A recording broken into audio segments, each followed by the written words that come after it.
It's official. The FedNow payment system is live as of today. What are the implications? What does it really mean for us?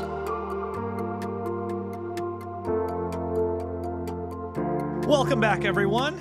We've talked about the FedNow system before, but now that it's live, I think it's good that we do some additional clarification. Anyways, this dropped from Bitcoin Magazine today. Federal Reserve announces its FedNow instant payments system is now officially live. And fellow Bitcoiner Nick Cantmine was kind enough to write an article about this, and we're going to dive into it. The Federal Reserve claims that FedNow transactions can be executed 24/7, 365 days a year. To start, 35 banks and credit unions alongside the U.S. Department of the Treasury's Bureau of the Fiscal Service are among those already equipped to handle payments through the FedNow service.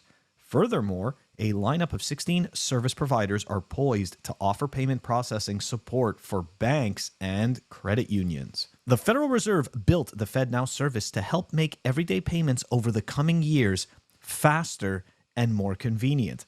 I'm going to interject here and say, no, that's not what they did. So prior to Bitcoin, there was no competition. There was no competition in moving money around the world, moving value around the world. And Bitcoin actually completely blew this whole system out of the water because we can send billions of dollars worth of value anywhere around the world without needing any of these parties to do anything for us. So, yeah, no, you didn't do it for convenience, and you definitely didn't do it to help anybody. What you did was you're making sure you're maintaining your moat. And what you are doing is ensuring that people still perceive the current system as valuable and viable. Okay, so that's really the honest, that's the actual truth, right? Because let's face it, before there was Bitcoin, they had absolutely no reason to do any of this, to implement any of this. Why spend money on tech that we own the monopoly on? There we go. Anyways, all right, here we go. Wrapping it up. When asked if the FedNow service is attempting to replace cash, and if it was a central bank digital currency or not, the Federal Reserve stated no. The FedNow service is not related to a digital currency.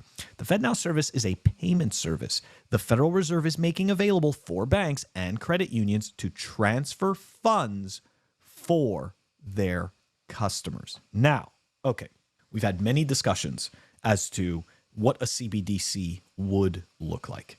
What they're telling you, what we're being told about the FedNow system, indeed, the FedNow rails are not a CBDC.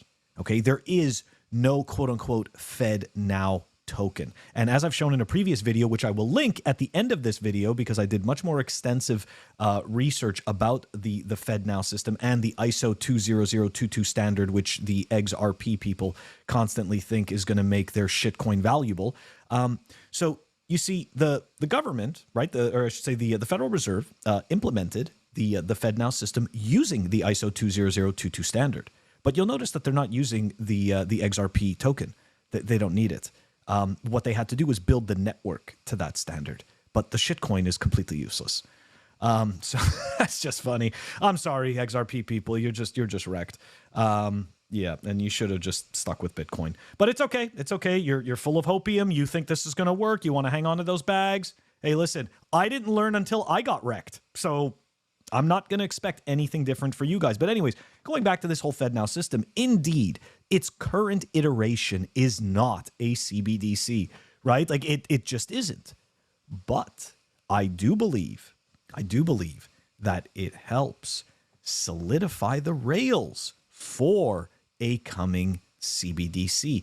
And indeed, the FedNow system doesn't replace cash. Of course not. Okay. And they, as of right now, the FedNow system has no intention of replacing cash or being a CBDC. Now, remember this, when someone is trying to get you to do something, you're not necessarily going to be asked to do the final task immediately. Quite often, especially when something, when a big change is coming, okay? It takes goose stepping. It takes incremental change to cross the bridge, right? So the first iteration is, okay, we've got a FedNow system. Oh, we've got this network that does instant payments. Okay, well, what if we now add a form of money onto that network? And we can start to track that. Oh, well, look, now this seems to work really well. People aren't really using cash anymore. We're spending a lot of money on producing this cash. Maybe we don't need to produce cash anymore. This is all, it's a show, guys. I know it seems like, I know it seems depressing sometimes, but it really is. No one is just going to come outright and tell you that they're going to do something.